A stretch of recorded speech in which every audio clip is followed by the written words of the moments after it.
Tri vône, ktoré voňajú draho, ale ich cenovka je veľmi priateľná. Spectre Ghost od French Avenue. Veľmi príjemná, vanilková, trošku taká sviežo pikantná vôňa.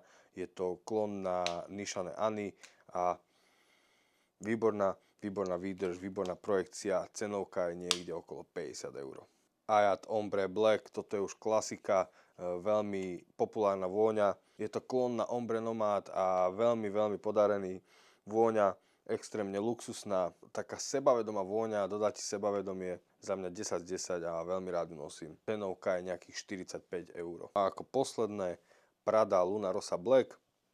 Toto je bohužiaľ vôňa, ktorá už sa nevyrába, čiže už je len do predaj.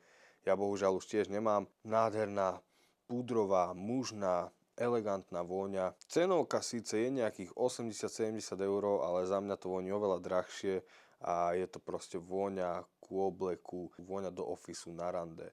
Veľmi príjemná záležitosť. Toto boli tri vône, ktoré podľa mňa voňajú draho, aj keď ich cenovka je veľmi nízka. Ja budem rád, ak mi do komentu napíšeš, či máš ty takúto vôňu. A ďakujem ti za to pozeranie tohto videa, hoď tam odber, hoď tam like a vidíme sa na budúce. Čauko.